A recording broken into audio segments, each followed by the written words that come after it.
Que eu vou acabar colocando esses vídeos no YouTube aí, se ninguém se opor a isso, porque depois sempre ajuda, né.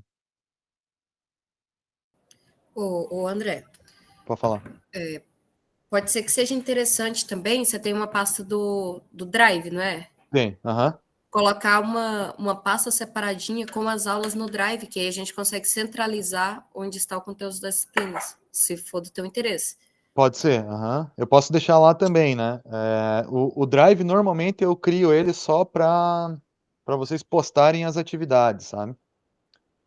Ah, Normalmente eu sim, tenho ok. deixado assim, daí eu deixo o material da disciplina no site aqui, né, porque em termos de organização não tá a melhor coisa do mundo, mas eu também posso depois lá, uma hora que sobrar um tempinho, pegar todo esse material da disciplina e concentrar tudo lá também, né, não vejo Não, problema. às vezes já que tem o site, você colocar no YouTube, só colocar o link lá no site também.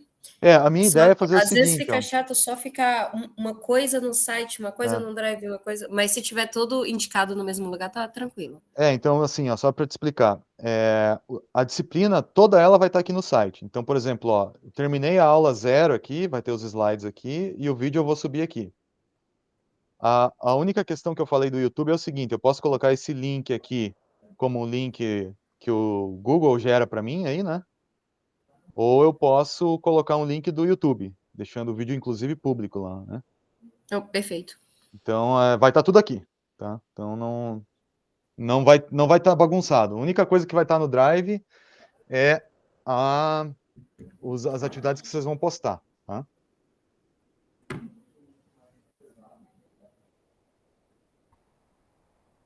Então beleza, então eu tô com a tela compartilhada aí? Estava falando e nem vi se tá, né, beleza. Tá sim. E tá gravando, então beleza. Então assim, ó, vou voltar aqui para o nosso plano de hoje aqui, ó. O objetivo hoje então eu falei isso aqui já, né, a regra da disciplina e tal, beleza, e eu quero falar mais 2 coisas, mais 2 assuntos. Um que é fazer uma recapitulação de álgebra linear, mas não, assim, densa demais, mas tem coisa que eu não posso deixar de falar hoje aqui, que eu acho que vai ser importante, e de cálculo vetorial, porque isso tudo vai ser importante para a semana que vem aqui, já que são os próximos conceitos teóricos, tá.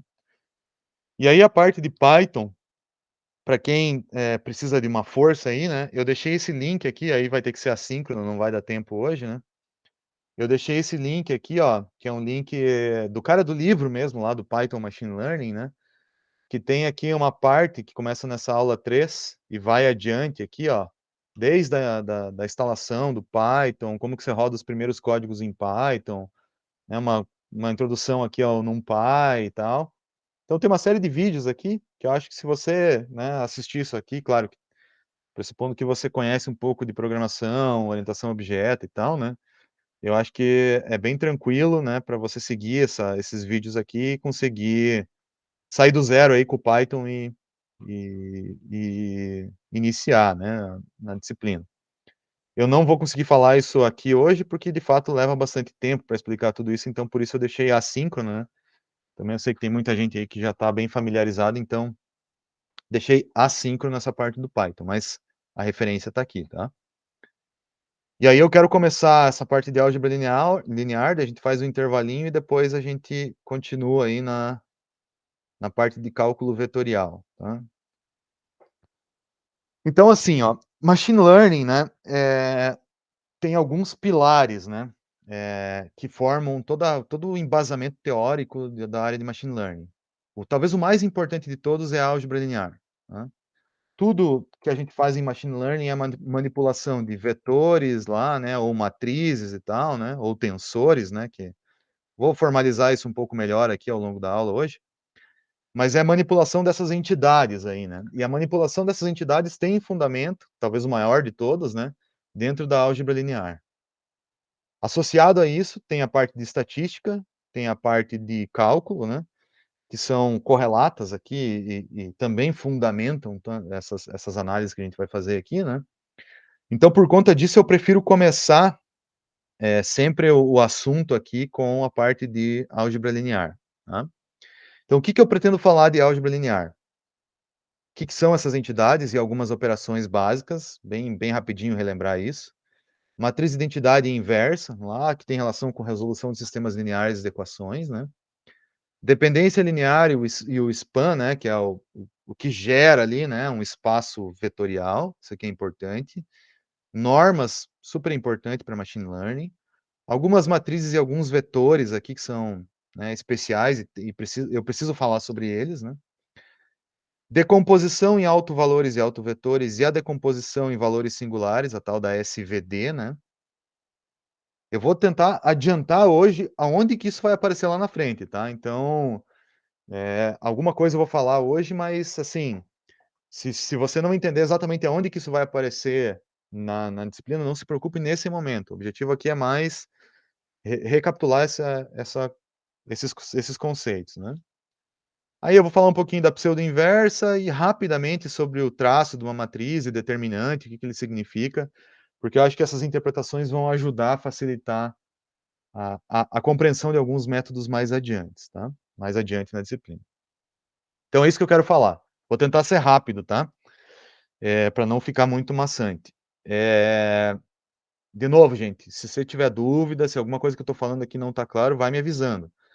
Eu não tenho como explicar tudo isso assim num nível de detalhe muito grande. Então, o que eu vou tentar fazer aqui é apresentar o conceito, falar qual que é a ideia geral, tentar, na medida do possível, dar alguma aplicação no nosso contexto ou num contexto mais geral, e vai ser meio que isso. Mais que isso eu realmente não consigo fazer nesse nosso tempo aqui, mas eu acho que isso já vai ajudar bastante aí a recapitular esses conceitos que eu acho que são bem relevantes, tá?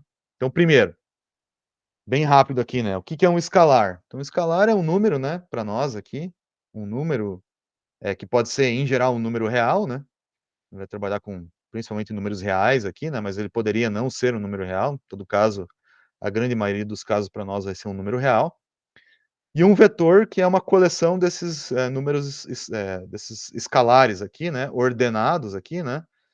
Ou arranjados numa determinada ordem, né?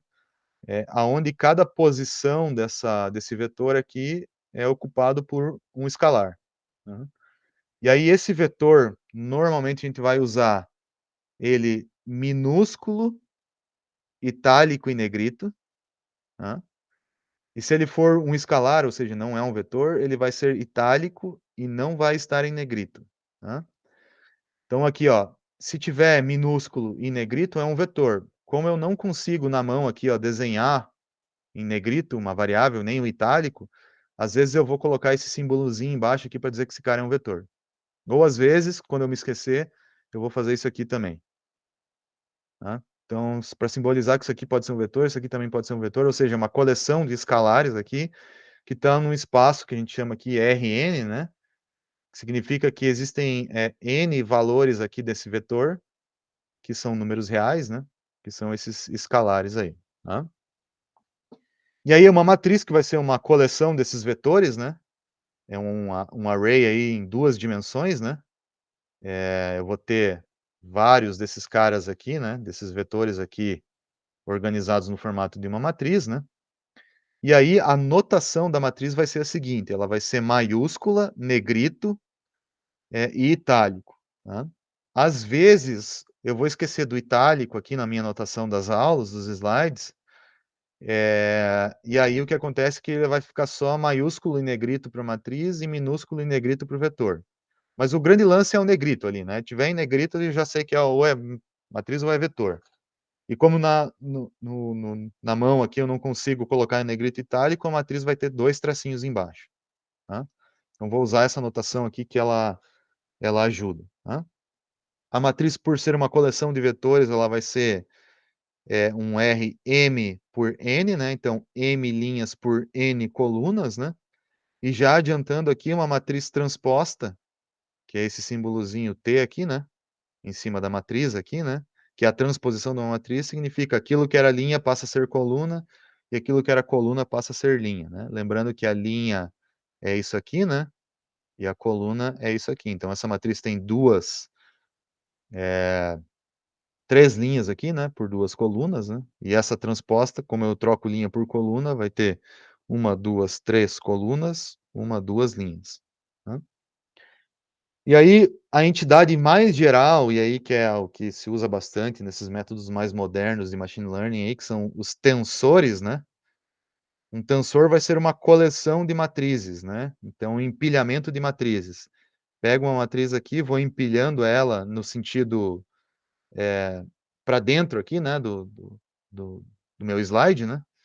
E aí eu posso ter várias matrizes dessas empilhadas aqui, formando um tensor, e aí o que acontece é que aparece mais uma dimensão aqui, sei lá, vou chamar ela de Z, né, porque esse cara aqui, então, forma um tensor. Tá? Aqui a gente vai trabalhar muito pouco aqui com tensores, tá? Isso aqui entra mais lá em Deep Learning, que esse empacotamento de dados aqui na forma de tensor é mais usual em, em Deep Learning. Para nós aqui, qual que é a ideia de usar matriz ou vetor? Em geral, a gente vai ter um dataset, né? Então, o que vai ser um dataset para nós? Normalmente vai ser uma matriz, né?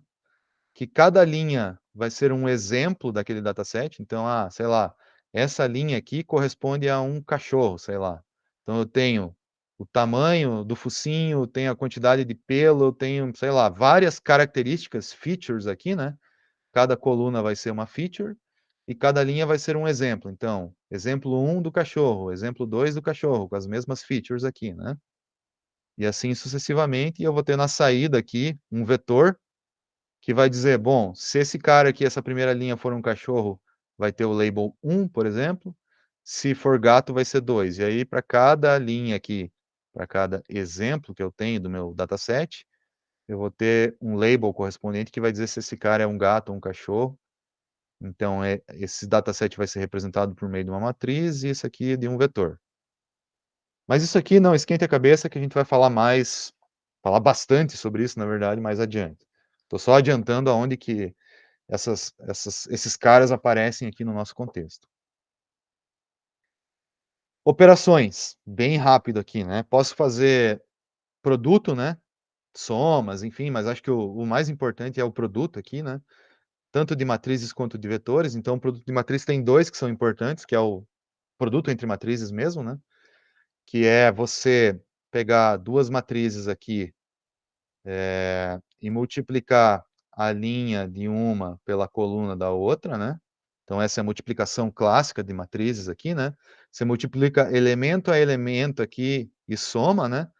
Para determinar qual que vai ser o primeiro elemento do resultado da multiplicação de matrizes, né? Em termos de codificação, eu poderia escrever dessa maneira aqui, né? Um elemento da matriz resultante aqui do produto vai ser a soma ao longo de um índice K, que é o cara que está variando aqui, ó, que varia na coluna da matriz A, ó, está variando aqui, e varia na linha da matriz B. Varia aqui, ó. Multiplico esse K, esses dois caras aqui, ó, da matriz A e da matriz B, né, ao longo dessas colunas e ao longo dessa linha. Multiplico uma a uma, né? E faço essa multiplicação e vou somando. É isso que essa notação está dizendo, né? E aí eu faço isso para obter um elemento. Se eu quiser outro elemento, eu vou mudar o índice I ou o índice J, e consequentemente vai mudar o índice I e o índice J da matriz, qual linha e qual coluna eu pego aqui, né? E aí eu posso efetuar o produto entre matrizes. É uma coisa bem custosa computacionalmente, porque eu tenho que ficar percorrendo, né? E somando as coisas aqui, o que custa um pouco, né? Existe uma outra operação que é essa element-wise aqui, né? É ponto a ponto, né? Tem esse produto aqui, né? Que é ponto a ponto entre as matrizes A e B, que significa eu tenho um elemento da matriz A e um elemento da matriz B. Esse cara aqui vai ser multiplicado por esse vai ser multiplicado por esse, e assim sucessivamente. Né? É um produto bem usual. Né? Um detalhe aqui da multiplicação de matrizes, só para resgatar, né? Se essa matriz A for P por Q, a matriz B tem que ser Q por, sei lá, Z. Né? O número de colunas da primeira matriz tem que ser igual ao número de linhas da segunda para esse produto existir, né? Para ser possível fazer essa operação, né? E o elemento e a matriz resultante aqui ela vai ter uma dimensão P por Z. Né? Então, olhando o dimensionamento das matrizes aqui, você consegue saber exatamente qual é o resultado que você vai ter em termos de multiplicação de matrizes, né. E o último, tópico aqui de produto é o produto entre vetores, tá. Existe uma infinidade de produtos entre vetores, né, o produto interno, né, o grande grupo onde aparece esse dot product aqui, né, é na verdade dentro de inner product, né, e isso aqui está dentro de um outro grupo de operação de produto entre vetores, né, que para nós não vai ser tão importante agora, né, mas eu vou, definir pelo menos o dot product aqui, que acho que é o mais importante de todos, para as primeiras partes de machine learning aí, né, que é se eu tenho um vetor x e um vetor y, a princípio de mesma dimensão, né, eu fazer o produto interno ou o produto escalar entre esses caras aqui, que seria a versão em português desse termo, né, é eu pegar cada elemento de x, multiplicar por cada elemento de y, né, por isso que eu faço x transposto vezes y, né, eu pegar cada elemento de um cara e multiplicar pelo outro, né, então pego esse cara aqui e multiplico por esse, depois pego esse e multiplico por esse, vou fazendo isso e somando, né, de tal maneira que o resultado desse cara aqui vai ser um escalar, né, vai dizer, sei lá, esse produto entre esses 2 caras deu 10, deu 20, deu 1, deu 0, sei lá, né. O resultado de um dot product aí é um escalar, né. Esse aqui vai ser muito importante. Porque existe um tipo de modelo que se usa em machine learning, por exemplo, o modelo linear, né. Vamos supor que eu tenho um problema de classificação. Tenho a classe bolinha e tenho a classe, sei lá, X. Quero separar uma classe da outra. Problema de classificação clássico de machine learning. Então eu preciso colocar, por exemplo, uma reta de separação entre esses caras aqui, né. Por exemplo, vamos supor que eu escolha essa reta aqui. A gente vai aprender a fazer isso na disciplina, né, mas enfim, escolhi essa reta aqui. Se for um modelo linear, essa reta é parametrizada por meio de uma equação, pensando em várias dimensões, não só uma, né, que seria o coeficiente angular lá, né, e o b, mas isso aqui pode ter qualquer dimensão, pode ser 2, 3, n dimensões, né. A parametrização dessa reta é dada por um vetor, que é normal, aqui a reta, que é esse vetor w aqui, tá, vetor. Então a parametrização dessa reta vai ser w, produto interno aqui, vezes x, que são esses caras aqui, por exemplo, x1 e x2, mais, sei lá, um W0 aqui, um B, que seria o deslocamento desse negócio em relação à origem. Então, o vetor W dá a orientação desse cara aqui no espaço, que pode ser 2, 3, N dimensões, né? E esse cara aqui dá a relação, o deslocamento em relação à origem. Então, a parametrização desse modelo que separa uma classe da outra é dada por meio de um produto interno, né? Então, esse cara aqui vai aparecer muito, né? Ele é bem recorrente, né? Estão me ouvindo aí? Sim, professor. Deu. Dúvidas? Vão me interrompendo aí, tá? Às vezes parece que eu tô falando sozinho aqui.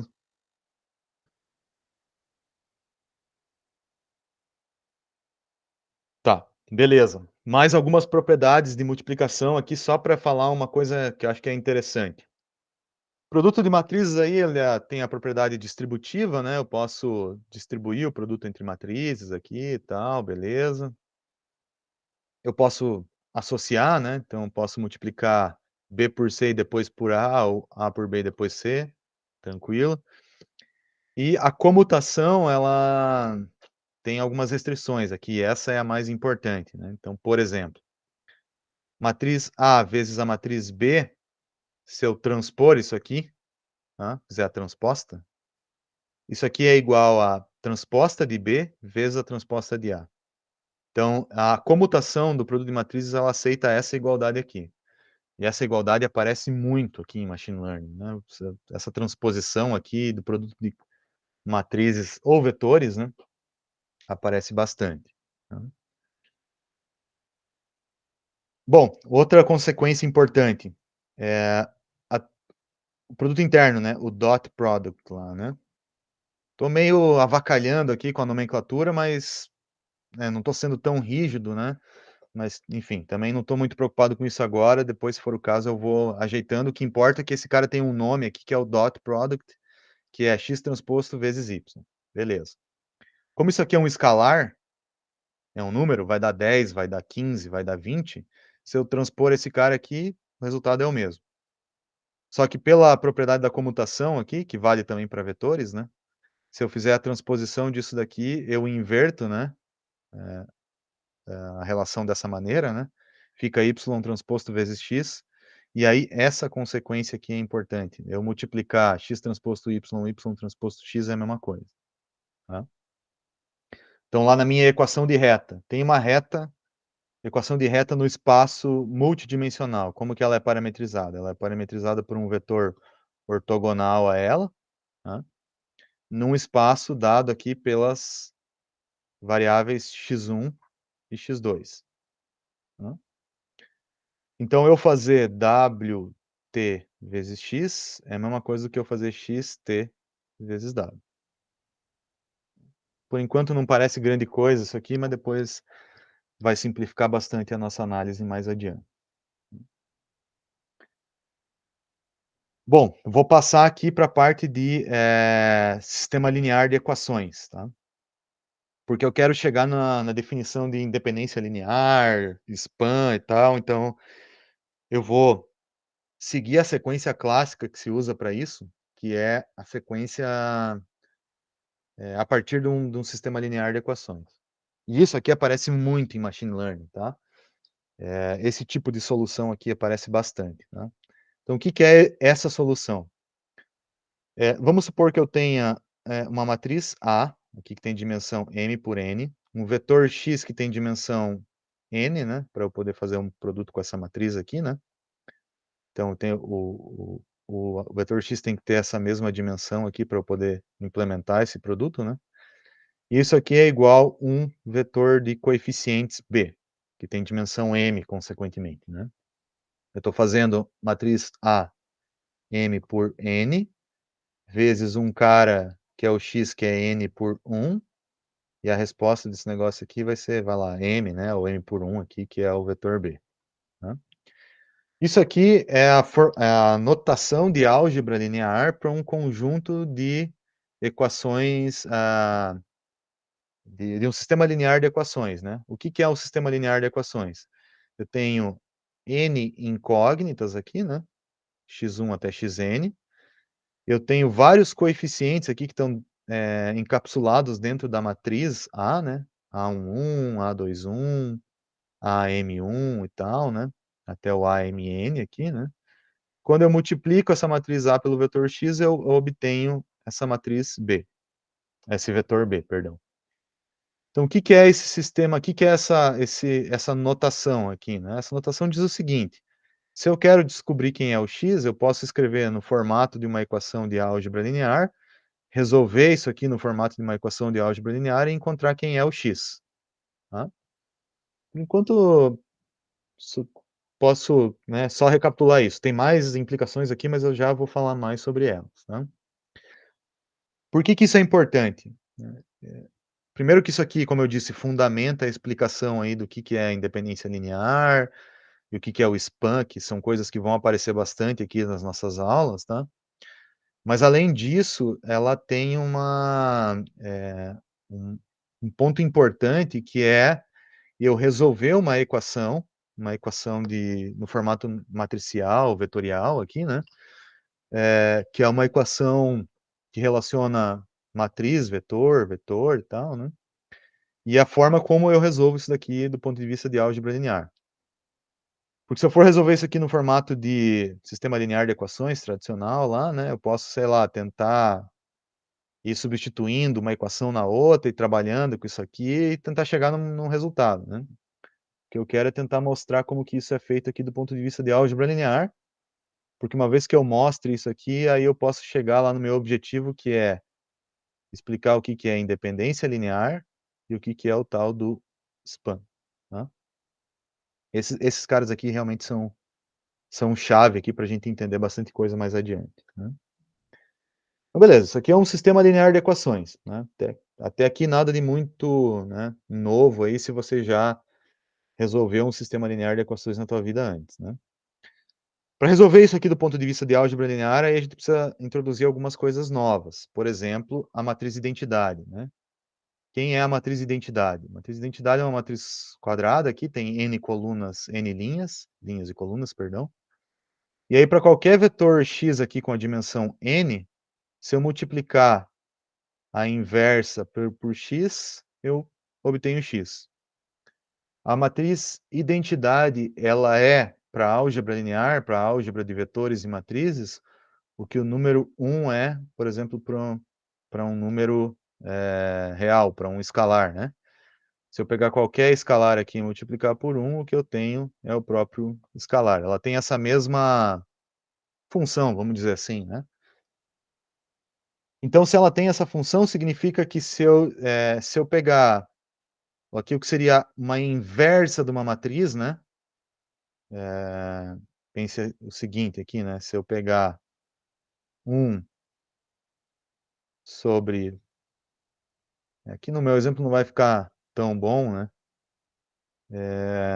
Mas seria algo como 1 sobre x vezes x, isso aqui retornaria o número 1. Para algumas limitações aqui do x, que eu não quero entrar nessa discussão, mas enfim, com um x diferente de zero aqui, eu poderia obter esse negócio aqui. Desde que exista essa inversa aqui, né? Esse cara aqui seria 1. Tá? Pensando no número real, a exceção do zero. Tá? Aí, beleza. Então, do ponto de vista matricial, significa que se existir uma inversa da matriz A, se eu multiplicar ela por ela mesma, eu obtenho aquele elemento IN aqui, né? Que é a identidade. Né? Então, essa aqui que é o ponto importante. Né? Por quê? Se eu usar essa definição aqui, nesse contexto aqui de resolução do sistema linear, o que eu posso fazer? Eu posso multiplicar aqui antes pela inversa e antes pela inversa aqui. Né? Fazendo essa multiplicação da inversa aqui do lado esquerdo, eu obtenho isso, do lado direito eu obtenho isso. Multiplicando dos dois lados, eu não mexo na igualdade, então eu posso fazer isso sem problema nenhum. Pelo que eu acabei de mostrar aqui, ó, esse produto aqui é a identidade. Então fica a identidade vezes o vetor x, inversa vezes b. Identidade vezes x, retorna x. Então o x aqui vai ser a inversa de A, se ela existir, vezes B. Essa solução aqui, ó, A na menos 1 vezes B, é que é meio que a origem de toda a discussão aqui dos conceitos mais importantes de álgebra linear e, consequentemente, os mais importantes para o nosso contexto aqui de machine learning. Né? O que esse conceito traz? Ele tem algumas implicações importantes. Né? Bom, a primeira parte aqui é o seguinte. Para a inversa dessa matriz A existir, né, para que ela exista essa matriz inversa de uma matriz A qualquer aqui, né, esse sistema linear de equações, ele tem que ter uma solução para cada valor de B. Tá? Então, significa que se eu vier aqui resolver todo esse monte de equação aqui, né, pensando em resolução de equações, ele tem que ter pelo menos uma solução para cada valor de B aqui, né? Senão eu não consigo garantir a igualdade que está sendo imposta por todas essas equações. Bom, além disso, né, é possível, isso acontece, sobre algumas circunstâncias que eu vou falar depois, né, que esse sistema de equações pode não ter solução, ou ele pode ter infinitas soluções, né, para alguns valores do vetor B. Então, significa que eu posso ter uma solução, posso ter infinitas soluções, ou posso não ter solução para aquele sistema linear de equações. Tá? Para que essa matriz inversa exista, né, eu tenho uma imposição aqui que ele tem que ter uma solução. Tá? Tem mais coisa do que só isso, mas por enquanto eu vou só me ater nessa explicação. Bom, para analisar então quantas soluções a gente vai ter para um sistema linear de equações, tem uma interpretação que eu acho bem legal e bem importante para o fechamento que eu quero apresentar para vocês aqui, que é o seguinte. Quando eu tenho um sistema linear de equações, que é tipo ax igual a b, que é um vetor, vamos pensar, sei lá, num 2 por 2 aqui. Então, tem uma matriz 2, 2 aqui. Esse cara tem que ser 2, e esse cara tem que ser 2. Beleza. Para esse sistema ter solução, então se eu estou num espaço bidimensional aqui, né? Esse espaço aqui, ele até fica mais fácil de visualizar, né? Qual que é a interpretação que eu tenho geométrica desse problema aqui, que é um problema ax igual a b? Né? A interpretação desse cara aqui é a seguinte, né? Para que eu tenha pelo menos uma solução, né? Ou infinitas soluções, ou não tenha solução, né? Eu posso pensar do ponto de vista geométrico da seguinte maneira. Eu tenho um vetor B nesse espaço 2D, que está em algum lugar aqui, sei lá, está aqui esse cara B. Vou desenhar ele aqui, um pontinho assim. Tá, o B está ali, beleza. O que essa matriz A ela está fazendo, ela está pegando esse vetor X, né? Está aplicando uma transformação nesse cara aqui, e está fazendo com que esse vetor X vire um vetor B. Tá? A interpretação geométrica é da seguinte forma. Eu vou sair da origem, estou saindo da origem aqui, e eu vou fazer um caminho a partir da origem, sei lá qual que vai ser o caminho, primeiro talvez eu vou para cá, e depois eu vou para lá, de tal maneira que, fazendo esse caminho aqui, eu chegue em B. Tá? Esse caminho aqui, né, que está sendo dado por esses vetores que eu desenhei arbitrariamente aqui, né, esse caminho ele está relacionado com as colunas dessa matriz A. Então, as colunas da matriz A, elas estão falando o seguinte, ó. Eu vou andar nessa dimensão aqui, ó. Essa quantidade aqui. Então, vamos supor que eu peguei essa dimensão aqui que eu vou chamar, sei lá, de D1. Tá? E esse cara aqui eu vou chamar de X1. Então, eu vou andar X1 em D1. E depois eu vou... Isso aqui é um vetor, né? X1, D1, D2. Isso aqui é um escalar, X2. Então, esse cara aqui eu deveria colocar como um vetor, mas minha anotação já ficou um lixo aí, então, enfim, acho que dá para entender. X1, D1, vou andar então X1, D1 nessa direção, e depois eu vou andar X2, D2 nessa outra direção de D2 aqui. Supondo que D2 é esse vetor, e supondo que D1 é esse cara aqui, e a magnitude está sendo controlada por X1 e X2. Tá? Então, o que significa a interpretação geométrica desse sistema linear de equações aqui, né? Significa que se eu conseguir andar essa quantidade em D1 e essa quantidade em D2 e chegar em B, significa que esse sistema aqui tem pelo menos uma, né, solução. Tá? Agora, vamos supor que eu estou numa situação, aqui eu vou exagerar, tá? Só para vocês entenderem, que é como se eu estivesse num espaço 3D, tá? E o meu vetor D1 e D2, eles estão nesse plano aqui, ó. Só que o meu B está localizado nessa... Né, tem uma componente que está nessa outra direção aqui. Tá? Se isso acontecer, não tem o que eu possa fazer, andando nesse plano aqui, não tem o que a matriz A possa fazer, né, para chegar aqui em B. Então, esse seria um caso onde esse sistema não teria solução. Tá? Então, o vetor B tem que cair nesse negócio que eu estou pintando aqui, ó, para garantir que eu pelo menos tenha uma solução. Nessa interpretação geométrica que eu estou colocando aqui. Né? E aí, essa conclusão que está relacionada com o conceito mais importante que eu acho que tem sobre esse tópico que eu estou falando aqui, que é o tal do span. Tá?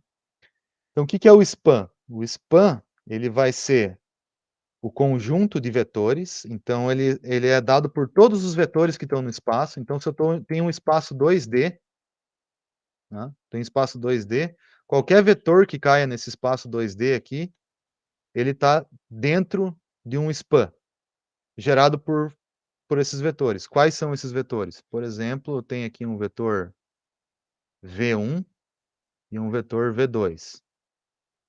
Qualquer vetor que está dentro desse espaço aqui, eu posso escrever como uma combinação linear de V1 e V2. Tá? Esse é o espaço aqui gerado pelo esse span, né?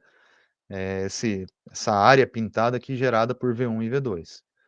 Então, essa combinação linear, né, que eu estou colocando aqui, que é uma ponderação de um escalar por um vetor, quando eu tenho um conjunto de vetores, eles vão ter, então, o seu span associado. E aí, para fechar ali o ponto, né, determinar se uma sistema linear de equações ax igual a b tem uma solução, né, significa dizer o seguinte, eu preciso saber se o vetor b, está no span das colunas de A. O que significa isso? Significa que quando eu faço esse caminho aqui, né, que eu desenhei para vocês, né, de sair da origem e chegar até B, tem que ser possível fazer isso trafegando essa quantidade nessa direção, e essa quantidade nessa direção aqui, né, para chegar lá no B. Se não tiver como fazer isso, né, não tem como chegar na solução. E para fazer isso, o que eu falei para vocês é que o B tem que estar no span, né, tem que estar nesse espaço aqui, gerado pelos vetores da coluna da matriz A. Né? Super longo esse papo aqui, mas é uma interpretação que eu acho que é bem importante. Como eu falei um monte aí, deixa eu ver se eu não falei demais, viajei aí, vocês estão acompanhando o que eu estou falando. O que acontece quando o B está fora desse span? Não tem solução. Essa é a conclusão.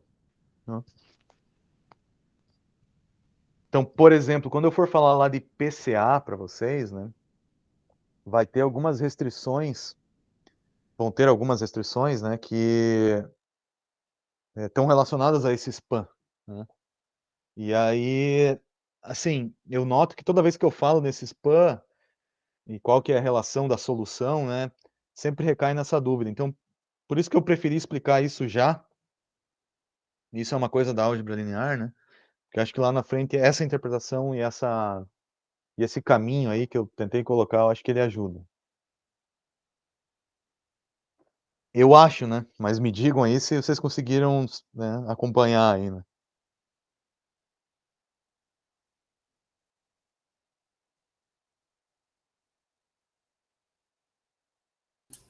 Professor, se puder repetir essa última parte aí só do spam. Então é assim, ó. Vamos supor que eu tenha dois vetores quaisquer aqui, tá? Tenho dois vetores quaisquer. Tá. E1 e E2. Beleza. E esses caras aqui, a combinação linear entre eles, então se eu pegar A vezes E1 mais B vezes E2, eu posso gerar um outro vetor no espaço que vai estar, sei lá, aqui, né, nesse pontinho aqui, pela combinação linear desses dois caras aqui. Então, a combinação linear, se eu mexer em qualquer valor aqui desse A, ou em qualquer valor desse B aqui, eu posso construir qualquer vetor que está nesse espaço aqui. Concorda comigo? Sim. Então, qualquer vetor que tiver nesse espaço que eu estou pintando aqui, ele pode ser reconstruído por meio de uma combinação linear entre E1 e E2. Então, o span desses dois vetores aqui é o plano 2D que contém esses caras aqui. Isso aí você concorda comigo? Sim, concordo. E aí, o que isso tem a ver com esse negócio que eu estou falando aqui embaixo? Então, se o vetor B, que é a solução, está nesse span, ou seja, ele cai aqui dentro dessa área que eu estou pintando, eu consigo trafegar pelas colunas da matriz A ponderadas pelo vetor x aqui, para chegar no B que está nesse span. Agora, se ele não tiver, por exemplo, se ele estiver fora desse plano aqui, né? Não tem o que eu possa fazer aqui para trafegar pela matriz A ponderada pelo x para chegar naquele K. Então, para ter solução, sistema linear de equações, o vetor B tem que cair no span gerado pelas colunas da matriz A. Isso aqui é muito louco, mas enfim, é isso aí. Não sei se ficou mais claro desse jeito, hein? Beleza, esclareceu sim. Obrigado.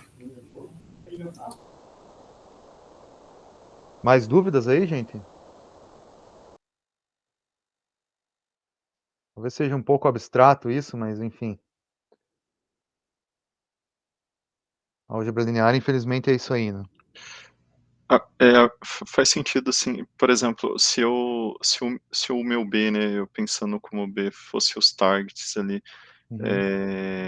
ele não tem uma dependência linear, um modelo linear não seria apropriado, então. Quer dizer, não faria sentido usar. Você pode interpretar dessa maneira. Poderia ser uma forma de... Você está pensando que não teria uma solução, né, para esse sistema aí, né? Eu estou pensando nisso. Uhum. E, por exemplo, e como que eu colocaria e como que eu verificaria isso pensando numa aplicação, por exemplo?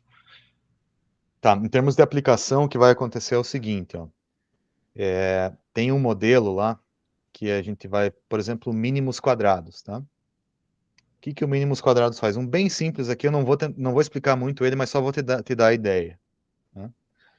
Deixa eu pegar aqui o que esse mínimos quadrados faz. Vou desenhar aqui, tá? Para ficar mais fácil. Sei lá, eu tenho justamente aquele desenho que eu estava falando para você lá, que eu tenho, sei lá, bolinha aqui e X aqui. E aí eu quero uma reta que vai separar uma classe da outra, que é dada pelo W lá, né? Então ela vai ser o modelo WTX.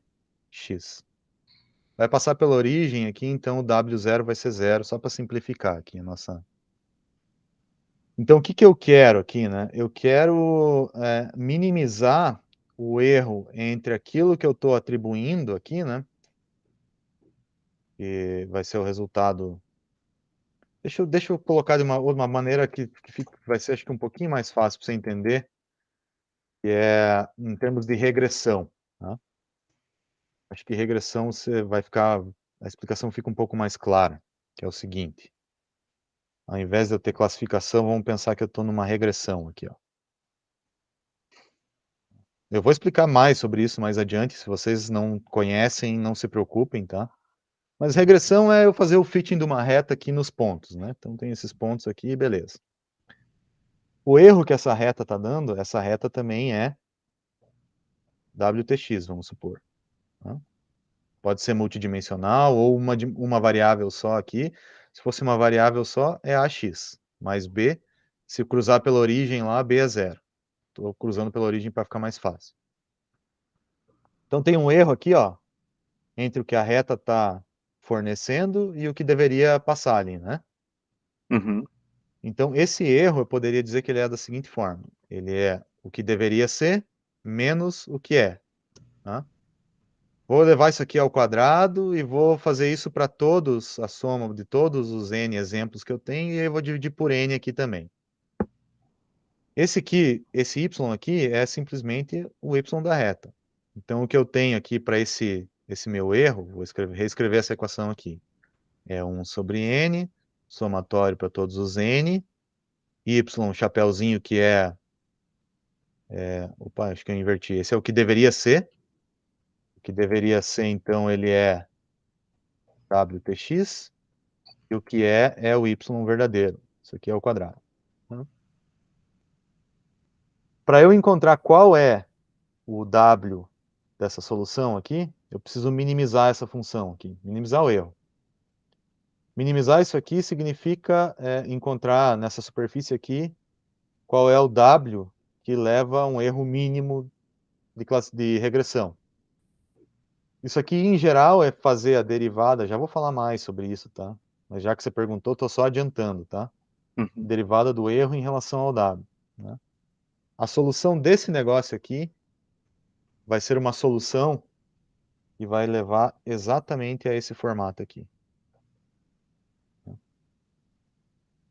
E aí a análise desse resultado aqui vai depender,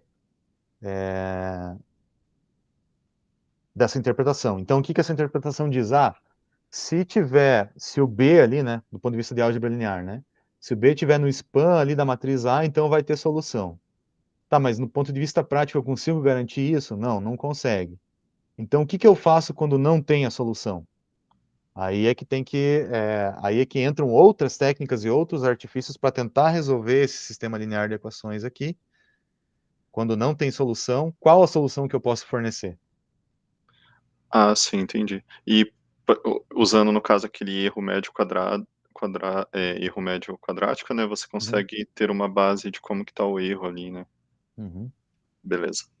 Obrigado, professor. Mas essa é uma volta longa, né, a gente vai chegar lá, né, tô só indo Beleza, por partes beleza. aqui. Tá, eu vou continuar aqui que eu tenho bastantinha coisa para falar ainda e eu tô meio devagar aqui, tá. Eh, tá, deixa eu ver aqui se isso aqui eu já não falei. Tá, acho que isso aqui é meio que uma conclusão aqui do que eu já falei, então eu vou ir adiantando, tá.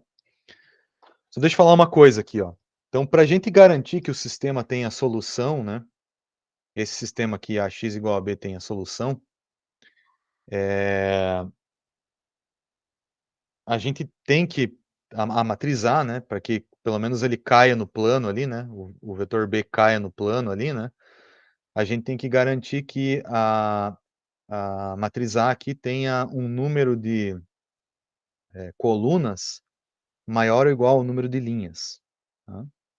Então essa aqui é uma primeira condição para a gente forçar com que esse vetor B aqui caia no span lá das colunas da matriz A, né. Só tô falando do ponto de vista de álgebra linear, o que que tem que acontecer, né, já usando termos aí, né, o que que tem que acontecer para esse sistema ter solução, tá. Então, do ponto de vista prático, tem que ter o n maior ou igual a m, número de colunas maior ou igual ao número de linhas. Beleza. Essa condição é uma condição necessária, mas ela não é suficiente, tá. Por quê? Porque eventualmente a matriz pode ter colunas que são idênticas, né, então elas são redundantes. Ou uma coluna é um múltiplo, né, de uma outra coluna da matriz A, então ter simplesmente, uma mais colunas não resolve, né, essas colunas elas têm que ter alguma característica que difere uma da outra, né, para que esse sistema, para que de fato eu garanta que esse n é maior ou igual a m, não é simplesmente uma cópia das colunas da matriz, né, sendo copiadas aqui ao longo de várias colunas, né. É como se eu tivesse aqui, ó, no meu exemplo, essa coluna D1 e D2, se elas fossem exatamente a mesma coisa, não tem o que eu pudesse fazer aqui, ó, para trafegar para chegar em B, porque a única dimensão que eu tenho para trafegar é D1. Eu só consigo viajar aqui em D1, ó. Então se eu só consigo andar em D1, eu jamais vou chegar em B. Então eu preciso ter colunas que me deem flexibilidade para eu poder andar no espaço, né. Então essas colunas têm que ter uma característica, importante aqui, né, que é a tal da independência linear, né. Então quando 2 colunas da matriz elas são redundantes, uma é igual à outra, ou uma é a múltipla da outra, né, elas são ditas linearmente dependentes, tá. E o que eu preciso é que elas sejam linearmente independentes, tá. Então, além dessa condição do n ser maior ou igual a m, né, tem que ter bastante colunas lá na matriz para garantir que eu consiga andar no espaço, eu também tenho que impor a independência linear dessas colunas para eu poder, chegar de fato na solução, poder viajar no espaço até chegar na solução, até chegar no B, que seria aonde eu quero chegar, tá. Eh, então eu preciso, além de tudo isso, né, deixa eu resumir isso aqui para ser um pouco mais objetivo na minha fala. O que eu preciso aqui é que a minha matriz ela tenha condições de andar nessas m dimensões, né, então para chegar até no vetor B, então significa que eu tenho que ter, m, colunas linearmente independentes, né. Então o n tem que ser maior ou igual a m, mas eu tenho que ter pelo menos m colunas da matriz que sejam linearmente independentes, né, que eu não consiga reconstruir uma a partir da outra, né. Aí beleza, aí eu garanto a solução para esse sistema linear de equações, e aí tem todas essas restrições aí que eu comentei, né. Tem mais alguns detalhes aí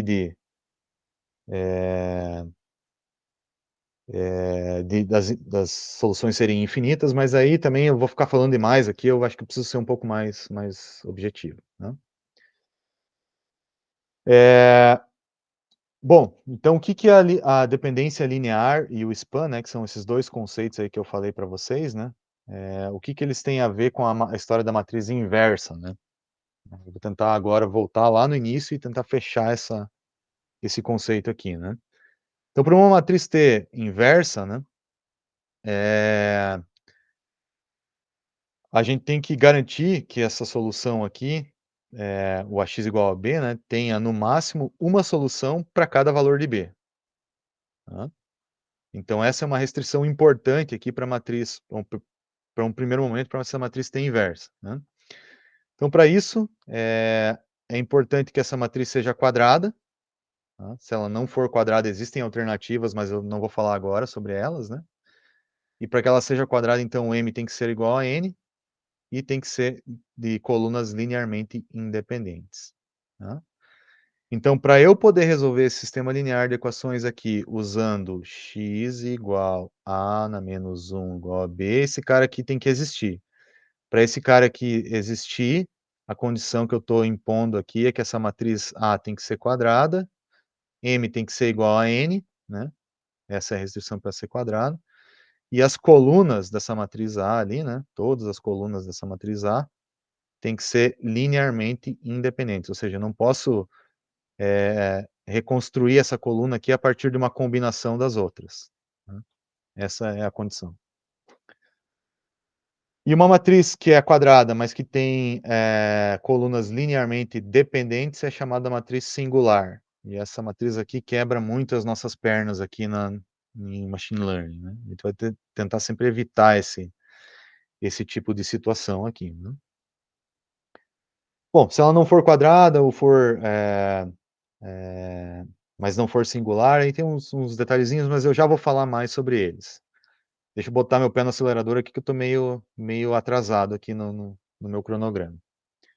Então eu vou falar rapidamente sobre normas, tá. Normas que se usam em machine learning, a mais geral de todas é essa, norma LP. O que que é a norma LP? Norma normalmente usa esse símbolozinho aqui, né, símbolozinho P aqui embaixo indica qual é o tipo dessa norma, se ela vai ser, se o P for 1 é L1, se o P for 2 é L2, né. E aí a expressão dessa norma de um vetor, né, é uma fórmula, né, que eu vou aplicar aqui está o P, que pode ser qualquer valor maior ou igual a 1, né, um valor real. Do módulo de cada dimensão do vetor x, somado, esse aqui elevado a P, somado e elevado a 1 sobre P, tá. Então a norma de um vetor, a gente está sempre acostumado àquela norma, mais clássica ali, que quando P é igual a 2, né, que mede de uma certa maneira qual é o tamanho daquele vetor ali, né. Então essa é a expressão mais geral, né, chamada norma L2 ou norma euclidiana, que é quando esse P é 2, tá. A norma tem que satisfazer algumas restrições aqui, que eu vou, por questões de tempo, pular elas por enquanto, já que não vai usar elas diretamente, tá. Então, como eu disse, quando L é igual a 2, quando P é igual a 2, eu tenho a norma L2, também conhecida como norma euclidiana, que é simplesmente o tamanho daquele vetor ou a distância dele em relação à origem, tá. Isso aqui é a norma L2 de um vetor, tá. Também posso usar o produto interno, tá. X transposto x, se eu for substituir nessa fórmula aqui, ó, quando L for 2, também posso usar ele como uma medida aqui para a norma L2, tá. Existe uma relação do produto, do dot product ali, né? Do produto interno, vou chamar de produto interno, tá? Desse cara aqui com a norma L2. Posso implementar ela dessa maneira aqui também. Se quiser, você pode checar aí por conta, né? Por que que isso é verdadeiro, né? Outra norma bastante usual, norma L1. Eu vou falar mais sobre ela, mas ela tem a ver com um negócio chamado redução de dimensionalidade, né? Ela impõe uma compactação dos valores ali, né? O que que é a norma L1? É quando aquele P lá é igual a 1, né? Quais outras normas que existem? A norma max, né? Quando eu pego o máximo valor de x lá, normalmente se usa o símbolozinho infinito aqui, né? A norma Frobenius, que é de uma matriz, né, que mede, de uma certa maneira, o tamanho de uma matriz aqui, que é a soma dos quadrados aqui, raiz, né? Essa norma também aparece em algumas coisas, né? E eu também posso escrever aqui, ó, o produto interno entre dois vetores por meio da norma, tá? Então, o produto interno entre o vetor x e o vetor y vai ser a norma de x, a norma L2. Posso ou não colocar o 2 aqui, tá? Se eu colocar isso aqui, ó, e não colocar o 2, implicitamente se indica que é a norma L2, tá? Então, o produto interno entre x e y pode ser a norma de x, a norma de y, norma L2, vezes o cosseno do ângulo entre esses caras aqui. Então, se eu tenho x e y, e θ, o ângulo entre esses caras aqui, eu posso implementar o produto interno entre eles dessa maneira que está aqui. Então, o produto interno, ele diz para a gente aqui, uma vez que ele está relacionado ao cosseno do ângulo entre vetores, né? Qual é a, vou colocar isso bem entre aspas, né? Similaridade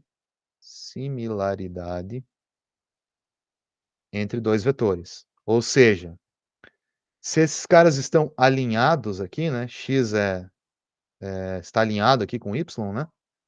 O cosseno entre eles vai ser 0 e esse valor aqui vai ser máximo, digamos assim, né? Se esses caras estão a 90 graus, o produto interno entre eles é 0, porque cosseno de 90 é 0, isso tudo aqui vai dar 0. Então, quanto mais alinhados eles estão, maior vai ser esse produto interno. Então, o produto interno também é uma medida de similaridade, né, entre vetores.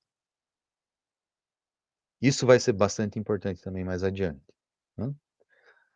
Alguns tipos especiais de matrizes e vetores. Isso aqui também acho que vocês já estão bem habituados. Matriz diagonal é aquela que tem valor 0 para todos os elementos, exceto a diagonal, né? Matriz simétrica é uma matriz que é igual à transposta. Esse termo eu vou usar ele em alguns momentos, né? Um vetor que tem norma unitária é um vetor que tem a norma L2 igual a 1, né? E dois vetores, como eu já falei anteriormente, eles são ortogonais se o produto interno entre eles for 0. E uma matriz é uma matriz ortogonal se a transposta vezes ela mesmo é igual a ela vezes a transposta, que é igual à matriz de identidade, ou seja, a matriz inversa é igual à transposta. Isso aqui é uma matriz ortogonal, né? Então, aqui eu tenho um conceito de ortogonalidade entre vetores e o conceito de ortogonalidade para uma matriz, tá? Decomposição em autovalores e autovetores. Gente, eu acho que eu vou fazer o seguinte, eu acho que eu vou fazer a nossa interrupção agora, e aí, na sequência, eu volto com essa parte que falta aqui, e com a parte de cálculo ali, né? Que é mais rapidinho ali, aí eu deixo essas duas coisas juntas na parte final. Mas pelo menos a gente faz um intervalinho aí, que senão vai ficar muito, muito pesado para vocês aí, eu acho, né? Me digam só uma coisa, dúvida aí sobre o que eu falei até agora? Mais alguma pergunta que ficou pendente?